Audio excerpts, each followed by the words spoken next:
Few places are quite as beautiful and serene as Yosemite National Park. If you ever go for a visit, you'll find giant sequoia trees, scenic granite cliffs, and possibly even your worst nightmares come to life.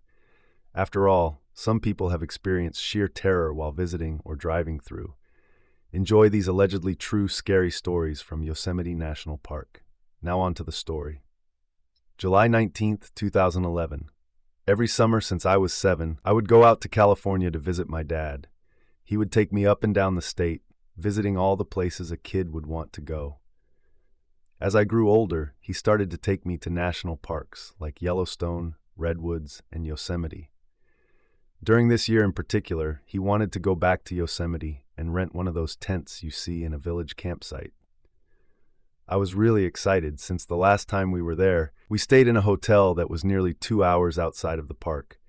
He also mentioned that we should hit the park's infamous mist trail that goes up Vernal Falls again, since, well, last time I had difficulty hiking up because my feet were killing me. He even hinted that he wanted to go down the John Muir Trail that was on top of the falls. Now, John Muir, for those of you that don't know, he's a bit of a California legend. He sought to preserve some of the wilderness lands in the United States.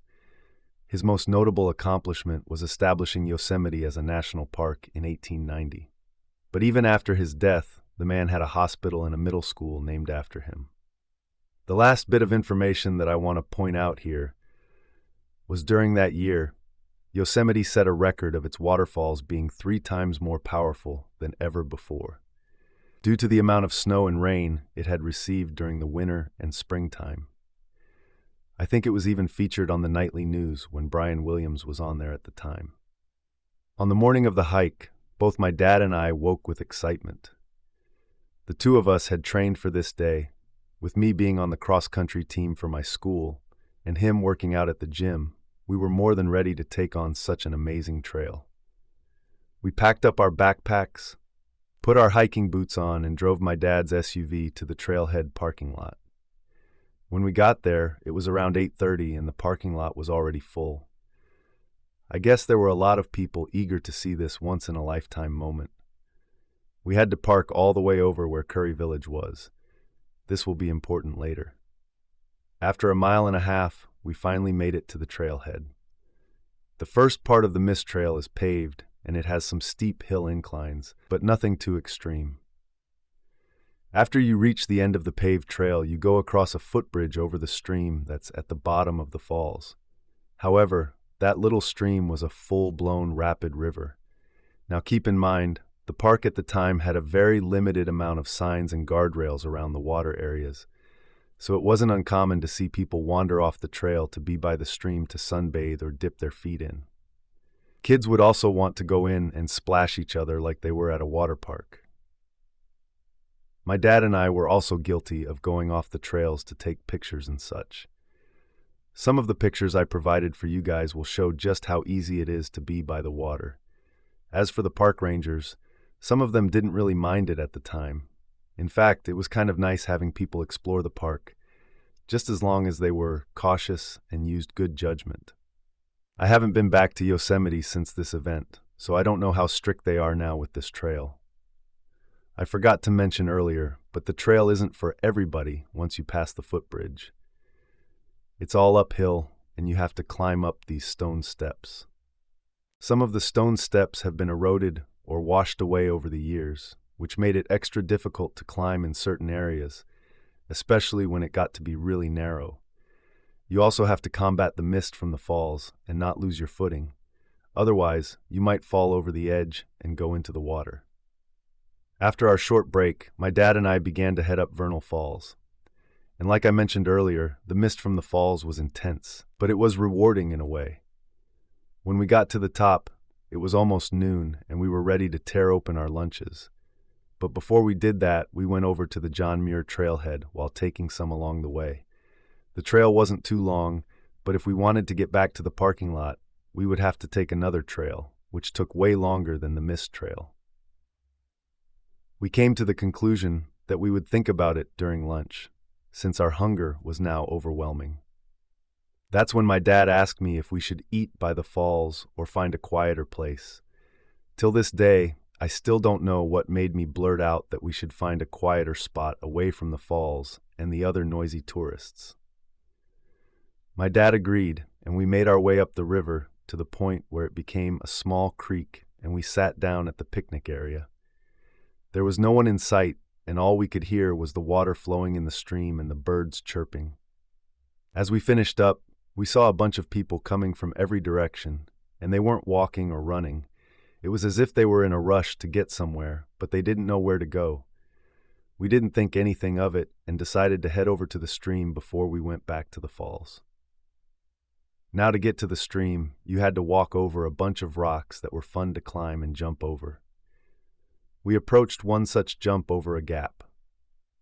My dad went first, making it look easy, while I, on the other hand, had to get a running head start. As I made my way over the gap, I heard something hiss and sort of jump at my leg. Upon landing, I quickly turned around to see a coiled-up rattlesnake in the gap with its eyes fixated on me. Luckily, he didn't bite me, and I was a safe distance away from it if it tried to do anything.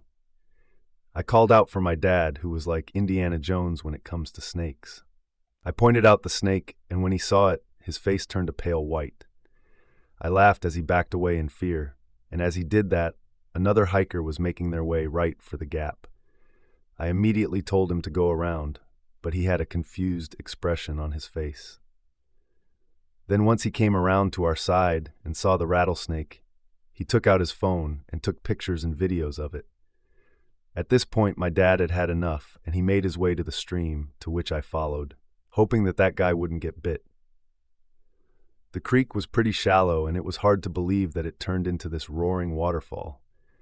I stayed at the edge of the creek to soak my bandana in the cold water, while my dad went in a little further and bent down to do the same.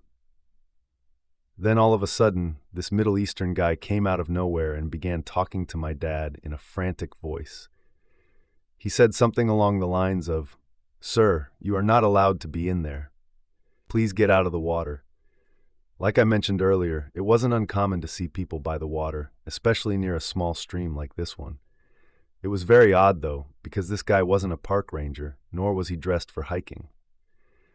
My dad slowly got up and said to the guy, "We're just soaking our sweatbands before we head back down. Everything's fine."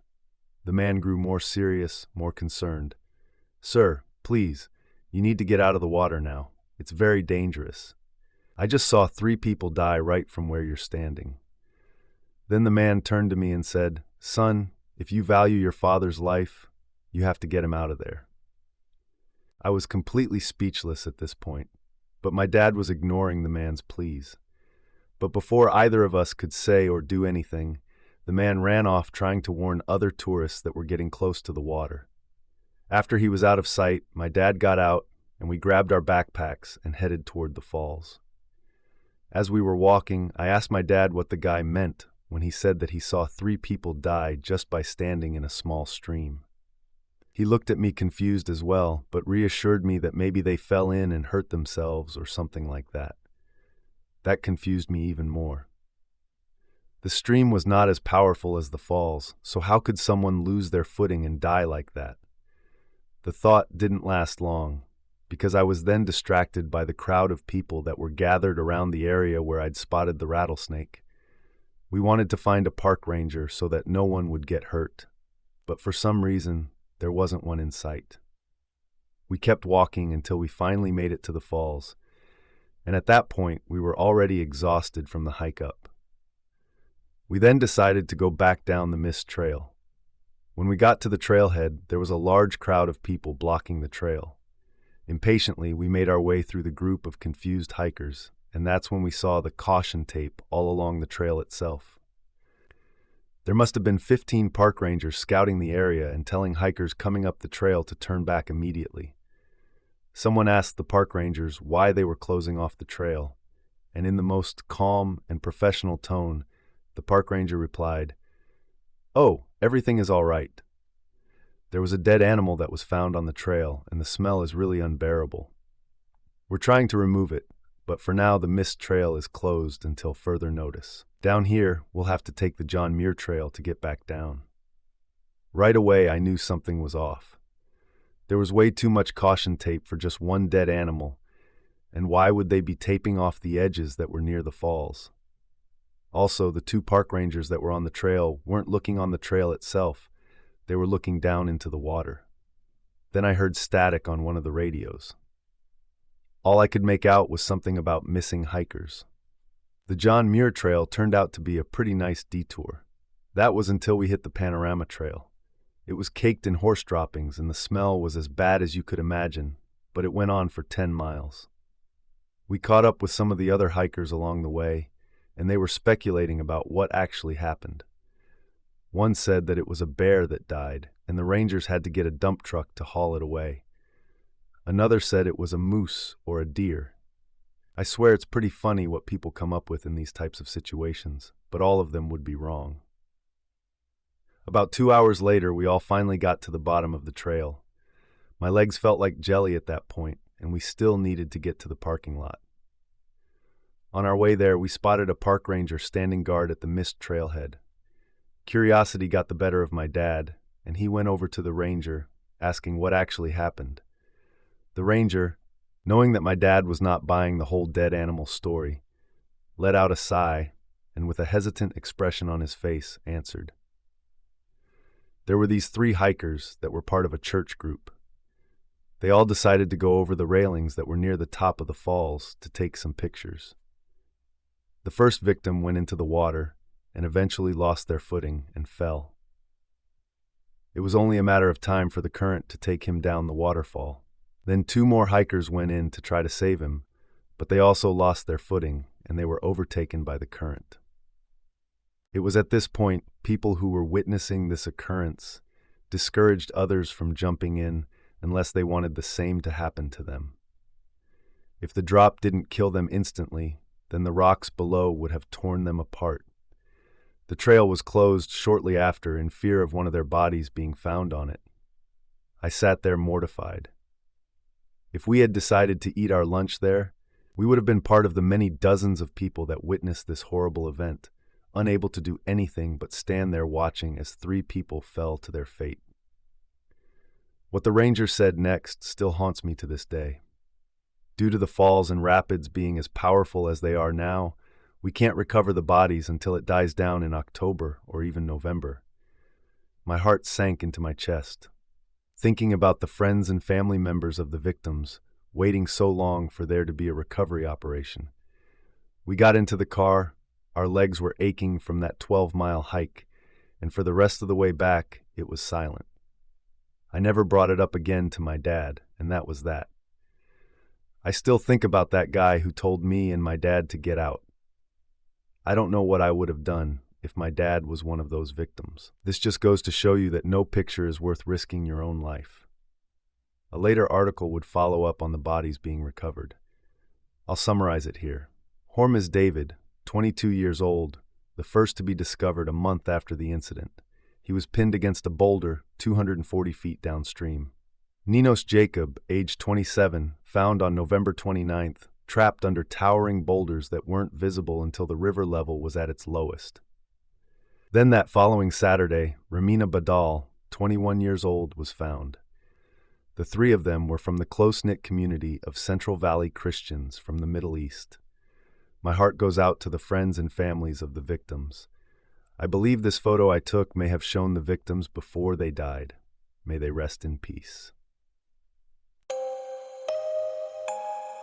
I am a local to the Mariposa and Yosemite National Park area. I have lived here as far as I can remember. In my time here, I have definitely experienced weird things. While I have several other stories, I shall tell the one that sticks with me the most. I am Native American from several tribes, including Navajo and Miwok. As far as I can remember, even as a little kid, something has always bothered me about the Mariposa and Yosemite area as a whole. This particular event took place towards where Yosemite and Stanislaus National Forest meets. It was deer season, and me and some family went hunting within the Stanislaus National Forest. We had heard about an area that had some decent-sized bucks. We decided to set up camp, then head out the next morning. The area we set up camp in had a clearing to our left and a hill in the distance, with forest and brush to the right. This was the first time I'd ever hunted this specific area, but according to some family, the hill in the distance across the clearing was an old Native American burial ground. But this claim I was never able to prove or disprove, no matter how much I researched. The first night was very uneventful and quiet, like dead quiet. No owls, no coyotes, nothing. We spent the next day hunting with no luck, besides spotting a few birds. As we came back to camp and night settled in, we noticed once again it was dead quiet. Later that night, I am up alone thinking to myself when I begin to hear footsteps. I didn't think much of it. I mean, we were in the woods, right? I was probably just assuming it was an animal. The night was clear after all, no clouds and a full moon with lots of stars, but the longer I listened, the louder and heavier these footsteps got. But as I looked outside, I couldn't see anything. We were on flat ground, but I could see nothing. I started to think that was weird. I did a small scan all around with a flashlight, and still nothing. I could still hear the footsteps along with a low odor that I couldn't distinguish. Just as I began to wonder about how weird this was, I heard a howl off in the distance. It was closely followed by several more. The thing that took me by surprise is the fact the howling I heard got a reply that was way too close for comfort. This howling continued, as well as the footsteps, for most of the night. It seemed to get close and then distance itself several times over. I get that most of you hearing this probably think it was some random normal animal. I myself thought it must have been coyotes, but I realized that didn't make sense, as coyotes don't have heavy-sounding footsteps or a weird underlying smell like that. I definitely felt watched, but tried to rationalize it to myself. I just couldn't find a good explanation that suited my mind. The following day was quite uneventful, just more hunting with little to no animals seen. Though it did seem almost quiet again, no birds or anything making noise except for the occasional breeze. That night we broke camp and went back to Mariposa. While the day was fine, the night was not. When I was home that night, I had the overwhelming feeling of being watched. I felt extremely paranoid. This feeling seems to happen every time I'm back close to the border of Stanislaus and Yosemite, or when I'm in Stanislaus National Forest, even if this event is not on my mind. A while back, when I was a teenager, I went on a summer trip across the southwest USA. The group consisted of my sister, my dad, my stepmom, and I. We were finishing up seeing Yosemite, heading through inland California towards San Francisco. My dad was driving, and my stepmom was asleep at the time. So my sister and I were playing Pokemon Platinum on our DSs. It was late at night, probably around 1 to 2 a.m. Our DSs sadly eventually ran out of battery, so we just look out the window to pass the time. The landscape outside is mountainous. I was looking down into a valley. The road twists and bends through the hills. It was a new moon night, and I couldn't see any of the scenery other than the outlines of the hills. Nobody is on the road because it's so freaking late. Suddenly, my sister points out a pair of headlights off in the distance. Probably because we're so bored, we start to get excited. We tell Dad, who tells us to be quiet because we'll wake our stepmom. We round a bend in the road and the car goes out of sight, blocked by a hill in front of us. When we come back around, the headlights are gone. My sister and I flip out. We tell Dad, and he says he saw it too. My dad's a cop. He's worried that it might be people trying to rob us or something.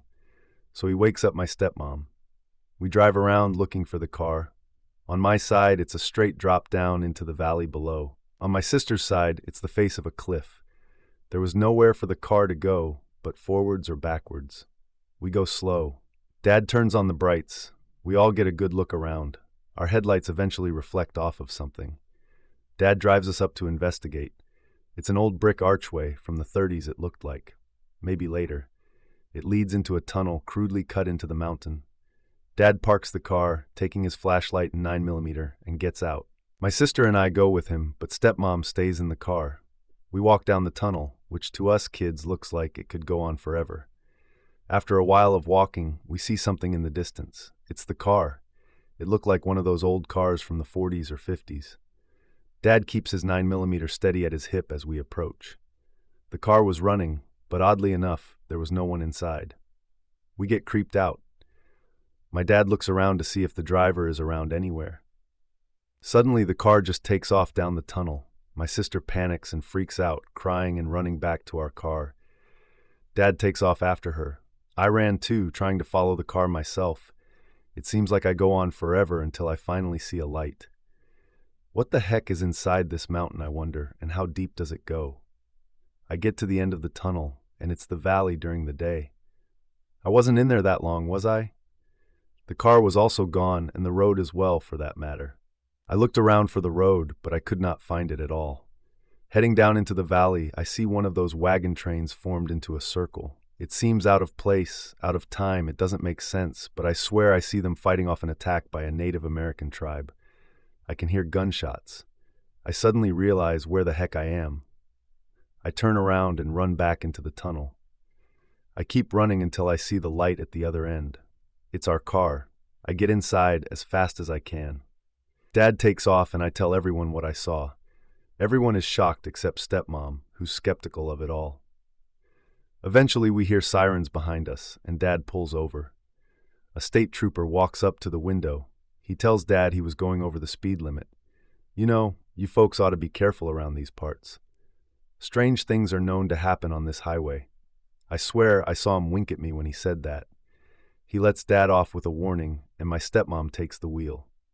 We don't stop until we get to San Francisco. Later on in my youth, I spent a lot of time fishing and just messing around by the lake near my house. It wasn't on our property, but it was about a 15-minute walk, and no one else was ever around it. I used to think of it as my own private lake. My dad assumed it was owned by someone or some company who's holding on to it, just hoping the value will increase over time. He tells me I can play there as long as I don't mess anything up or leave anything behind. He also tells me if you see anyone out there, get your butt back home, all right? Those were the terms I abided by in order to have my own private lake. One day I invited my friend Josh over to the lake. We decided we'd try to make a raft. We never got one working, but we did get soaked, so we lay in the sun to dry off for a while. Our shoes and socks were soaked, so we went barefoot. By the time we were done playing, the sun was beginning to set. I wanted to go home, but we'd brought our fishing poles and hadn't fished yet. Plus, the fish always bite more at dusk, according to Josh. I guess he was wrong, because we didn't manage to catch a thing. It was pitch black by the time I convinced him we should go. While we were packing up, a soft female voice comes out of the darkness. "Where are you going? Come play in the lake with me." It was the friendliest voice I'd ever heard, so much so that I wasn't even afraid. "Hey y'all, come down here and see me." The voice was so sweet and welcoming. We both began to edge forward to see where it was coming from. "Crap, crap," Josh hollered, shocking me out of the daze I was in. He'd stepped on a fishing hook. I must have left it sitting there a long time ago. The sudden clarity let me think enough to decide to grab Josh and drag him away with me. Though he was more hopping away. We never went there again. Josh remembers the event, but everyone thinks it's a tall tale. I lost a good pair of shoes that night. I told my dad I'd lost them, so he didn't make me go back and get them. It was hopefully just someone making a joke, and we flipped out like a couple of dorks. Hopefully sirens don't live in lakes. Thanks for listening. Well, that brings us to the end of today's episode. I hope you enjoyed it. Remember to stay safe out there, because this world is full of strange and terrifying things. If you like and enjoyed these stories, then hit the like button, press the notification bell, and subscribe for more spine-tingling content, and we will see you in the next story.